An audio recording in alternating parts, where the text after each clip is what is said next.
Pemirsa, upaya Dr. Tifauzia Tiasuma atau Dr. Tifa menguji status hukumnya lewat pra-peradilan kandas. Pengadilan Negeri Jakarta Selatan menyatakan permohonan pra-peradilan Tifa tidak dapat diterima dan gugur demi hukum. Namun putusan ini tidak membuat Tifa mundur dan menyatakan akan menempuh langkah pra-peradilan kedua. Pengadilan Negeri Jakarta Selatan menolak permohonan pra-peradilan yang diajukan Tifauzia Tiasuma atau Dr. Tifa dalam kasus dugaan fitnah ijazah mantan Presiden Joko Widodo. Hakim menyatakan permohonan tersebut tidak dapat diterima karena perkara pidana Tifa telah dilimpahkan ke Pengadilan Negeri Jakarta Timur. Dengan dilimpahkannya perkara ke pengadilan, hakim menegaskan status hukum Tifa telah berubah dari yang sebelumnya tersangka menjadi terdakwa. Meski pra-peradilan pertama kandas, Tifa menyatakan tidak akan berhenti melawan. Tifa berencana mengajukan pra-peradilan kedua. Jika permohonan kedua kembali ditolak, Tifa menyatakan pihaknya akan terus maju dan melawan dalam persidangan pokok perkara. Ketika pra-peradilan kami ditolak karena persoalan administratif, ya sudah kami mengajukan pra-peradilan kami yang kedua karena ada pasal sedemikian 3235 harus diuji terlebih dahulu sebelum sidang pokok perkara. Ya, kalau kemudian dinyatakan diterima, alhamdulillah, artinya 3235 tidak relevan untuk di pokok peradilan kan. Tetapi kalau kemudian ditolak, ya sudah kita akan maju, kita akan kita fight, akan kita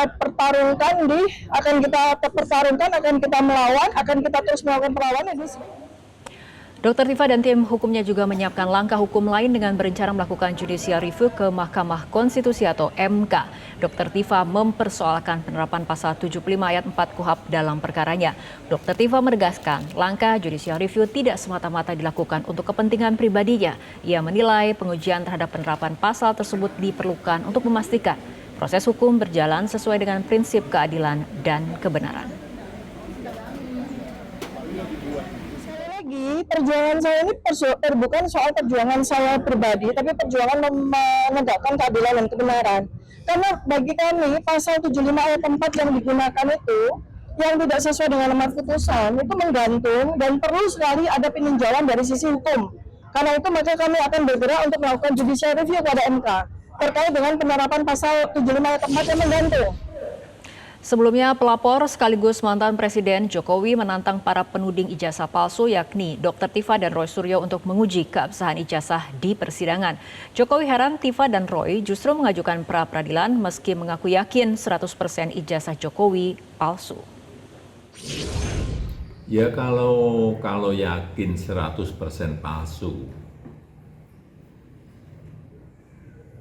mestinya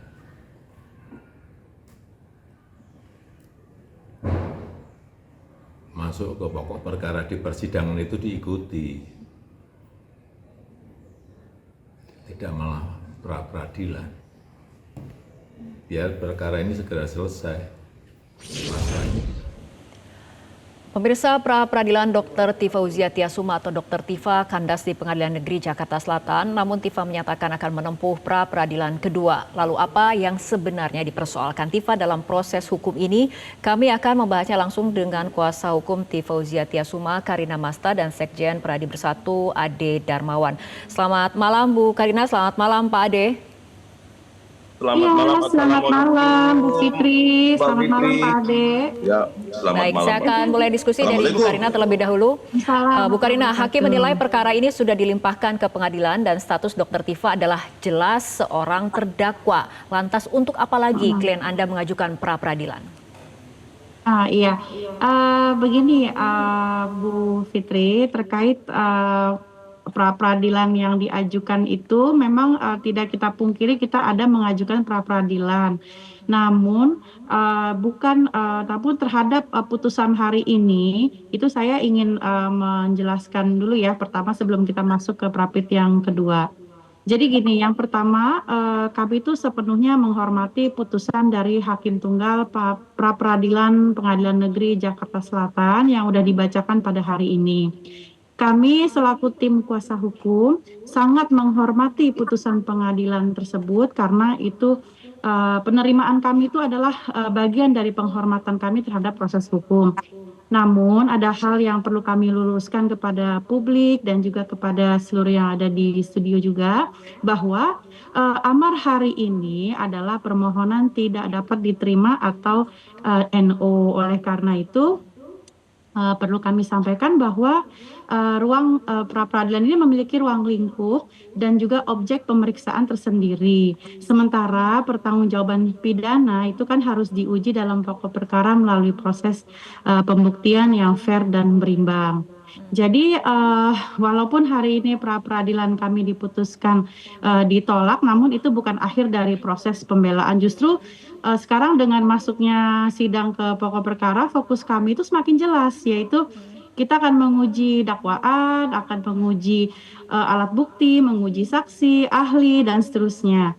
Bahwa Tapi Bu Karina, untuk pertanyaan kenapa kemudian mengajukan lagi pra-peradilan yang kedua? Kenapa? Lantas untuk apa lagi kemudian klien Anda mengajukan pra-peradilan yang kedua, Bu Karina?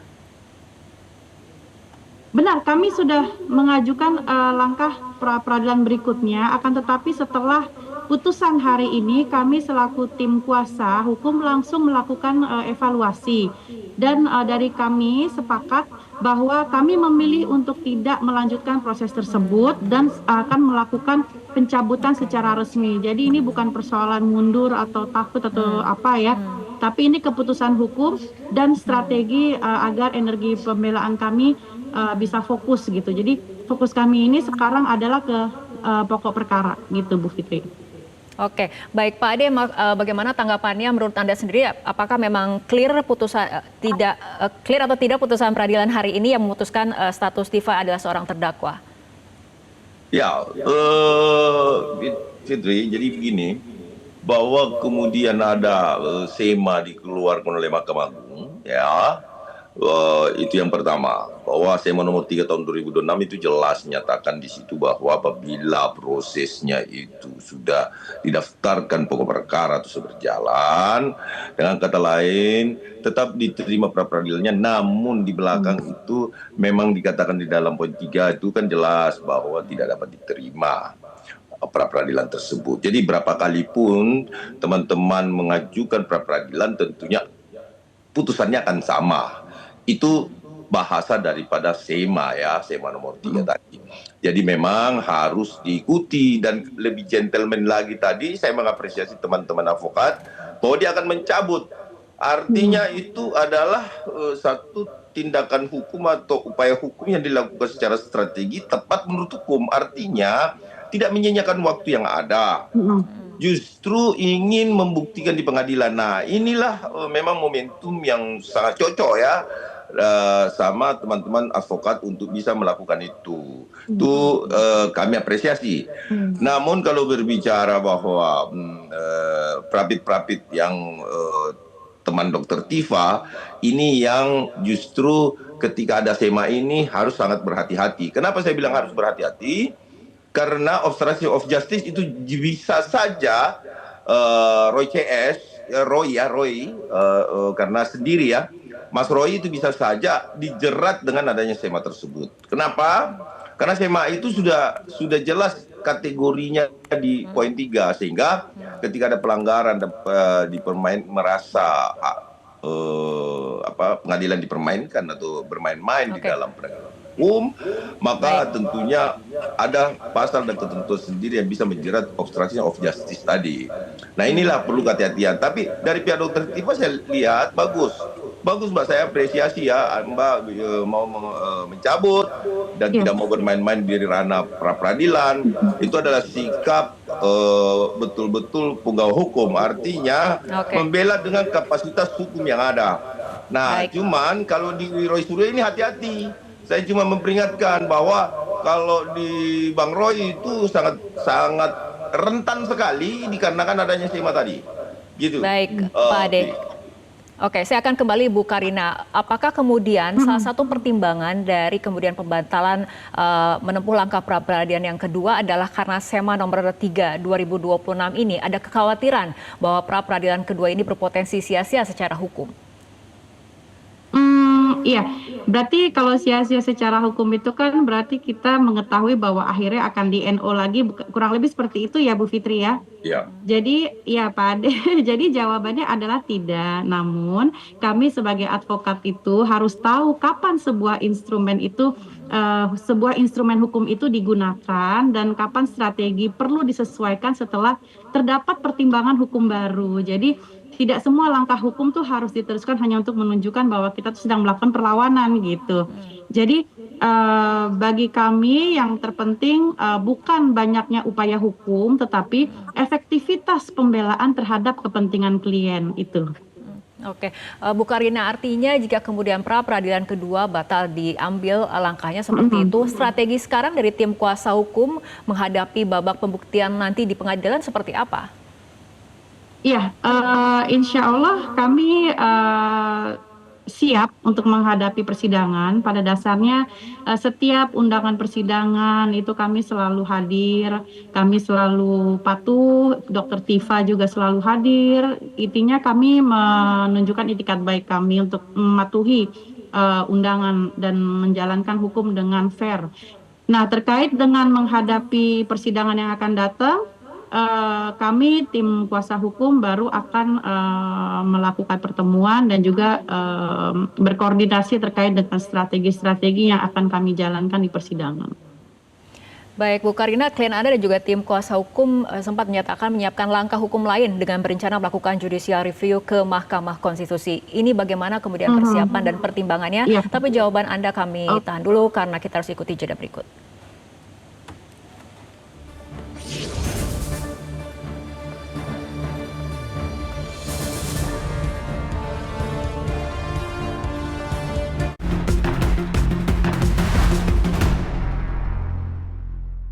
Dipersembahkan oleh Didukung oleh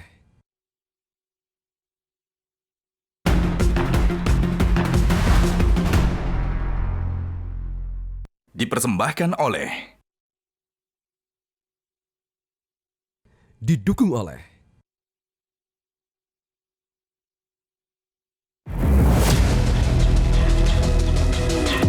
Anda jangan salah paham seakan-akan saya ini mengambil langkah 1000, melarikan diri dari gelanggang, menjadi seorang pengecut. Bukan. Anda belum apa-apa, saya sudah mulai melakukan penelitian ini sejak tahun 2022. Artinya sudah 4 tahun saya berjuang menegakkan kebenaran dalam soal ijazah ini. Ya kalau yakin 100% palsu, mestinya masuk ke pokok perkara di persidangan itu diikuti. Jangan pra peradilan.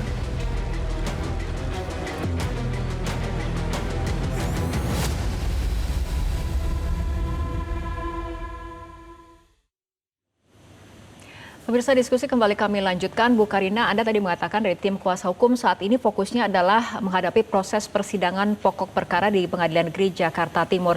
Nah, ini strategi ataupun fokus substansinya akan seperti apa dan argumentasi yang akan disiapkan akan seperti apa, Bu Karina? Maaf Bu Fitri, boleh diulang lagi, tadi agak keputus. Baik, dari tim kuasa hukum kan saat ini kemudian fokusnya adalah menghadapi proses persidangan pokok perkara di PN Jakarta Timur. Untuk fokus pada substansinya akan seperti apa, persiapan ataupun strategi argumentasi yang akan dihadirkan nanti seperti apa? Oke, terkait dengan hal ini nanti mungkin ada dari tim yang memang berhak untuk menyampaikannya. Jadi kalau hari ini mungkin saya lebih terfokus kepada hasil daripada putusan pra peradilan ini. Nanti lebih lanjut kita akan diskusi dulu terkait strategi yang akan kita gunakan, kemudian hak-hak hukum daripada klien kami nanti mungkin akan disampaikan oleh tim yang lain di lain waktu. Oke, Pak Ade dari Pradi sendiri bagaimana kemudian menghadapi sidang pokok perkara ini?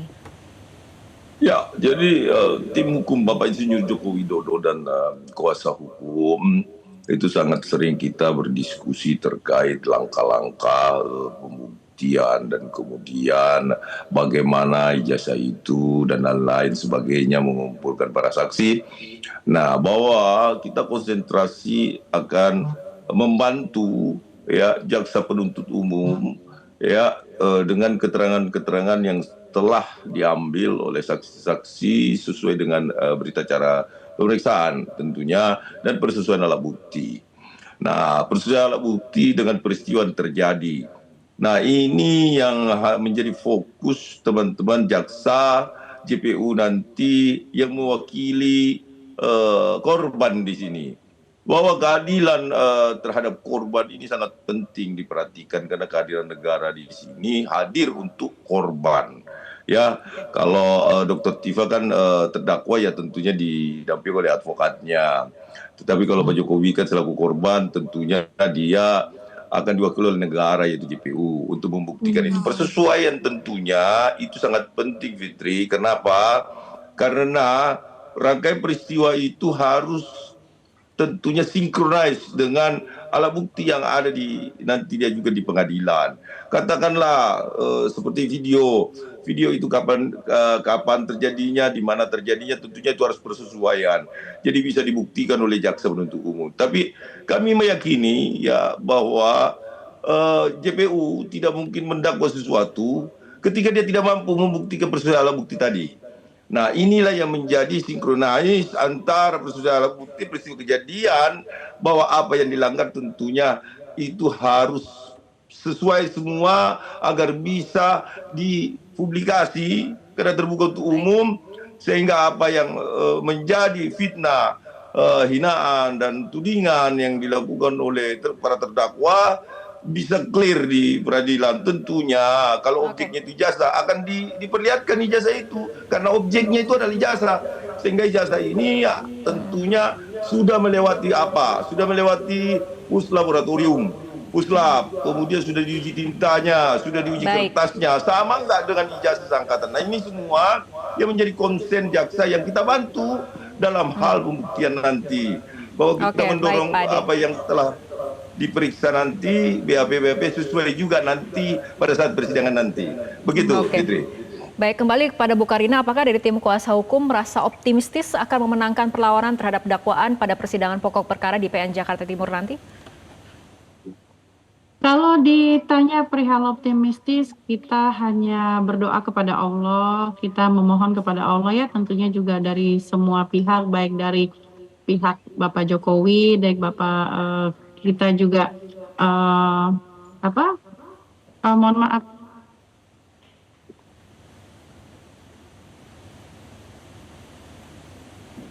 Ya, silakan dilanjutkan Bu Karina.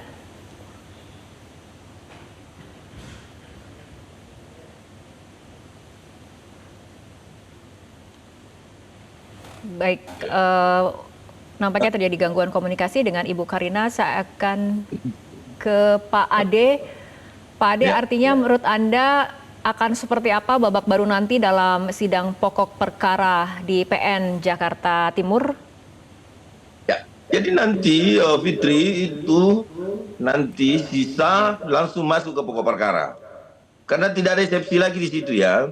Sesuai dengan pasal 76 bahwa dia akan masuk langsung ke pokok perkara. Artinya tidak ada lagi perlawanan yang bisa dilakukan. Bisa dilakukan tetapi nanti setelah di putusan akhir dipertimbangkan melalui pledoi mungkin. Nah, ya, sesuai dengan aturan ya, bukan mungkin tetapi sesuai dengan aturan seperti itu. Nah, kemudian ini akan langsung masuk pokok perkara. Pokok perkara nanti akan dihadirkanlah Pak Jokowi nanti sebagai saksi korban di situ dan saksi-saksi lain baik itu ahli maupun saksi-saksi teman-teman Pak Jokowi di masa dia kuliah dulu. Nah, ini yang akan terjadi nanti di persidangan. Seperti itu, Fitri. Baik, Pak Ade, kita akan kembali bergabung bersama Ibu Karina. Ibu Karina masih pertanyaan yang sama. Apakah kemudian Anda merasa optimistis akan memenangkan perlawanan terhadap dakwaan jaksa pada persidangan pokok perkara di PN Jakarta Timur nanti? Oke, sebelumnya mohon maaf tadi terputus. Oke, jika ditanya apakah kami optimis, insya Allah kami optimis. Namun optimisme kami itu kan tidak semata-mata lahir dari asumsi saja, melainkan kita melihat dari fakta-fakta hukum dan dokumen yang menjadi riset dari Dr. Tifa itu sendiri. nanti kan kita akan sajikan di persidangan. Jadi walaupun persidangan sebelumnya di Pengadilan Negeri Jakarta Timur, Majelis Hakim itu sudah pernah mengabulkan putusan sela kami dan menyatakan bahwa dakwaan jaksa batal demi hukum, itu adalah bukti pertama bahwa sejak awal itu konstruksi perkara ini sebetulnya sudah sangat rapuh. Jadi ketika sekarang perkara ini kembali ke persidangan pokok, kami justru melihatnya ini sebagai kesempatan buat kami, di mana kami bisa tim kuasa hukum bersama Dr. Tifa untuk membedah secara terang benderang seluruh hasil daripada dokumen, kajian, riset apapun yang sudah kami siapkan dan argumentasi yang kami miliki di hadapan majelis hakim nantinya. Sekali lagi dari kami tidak meminta keistimewaan terhadap kami maupun klien kami, tidak. Kami hanya meminta bahwa hukum bisa ditegakkan secara objektif begitu. Baik, Bu Karina, selain persiapan menghadapi persidangan pokok perkara, ini Anda ataupun klien Anda dan tim hukum juga menyiapkan langkah hukum lain dengan berencana melakukan judicial review ke Mahkamah Konstitusi atau MK. Apa pertimbangan tim kuasa hukum menempuh langkah ini, Bu Karina? Iya, jadi langkah untuk ke MK ini adalah bentuk kepatuhan kami ya terhadap konstitusi. Kalau kami melakukan langkah kami ke MK ini sebetulnya adalah demi kepentingan publik juga, bahwa kami ingin memastikan bahwa hak setiap warga negara itu adalah untuk menguji keabsahan daripada tindakan aparat penegak hukum yang tidak bisa digugurkan begitu saja hanya lewat percepatan pelimpahan berkas. Sementara ruang lingkup kami itu termasuk pra-peradilan yang tadinya kami masukkan, kemudian pertimbangan kami cabut itu, kami siap untuk melakukan riset, melakukan adu data dan juga argumentasi untuk di ruang sidang nanti. Jadi itu diantaranya. Oke, baik Bu Karina dan juga Pak Ade, kita akan tunggu bagaimana nanti sidang pokok perkara yang akan digelar di PN Jakarta Timur. Terima kasih Bu Karina dan juga Pak Ade telah berbincang bersama kami malam hari ini dalam Prime Time News. Jelajahi cara baru mendapatkan informasi. Download Metro TV Extend sekarang.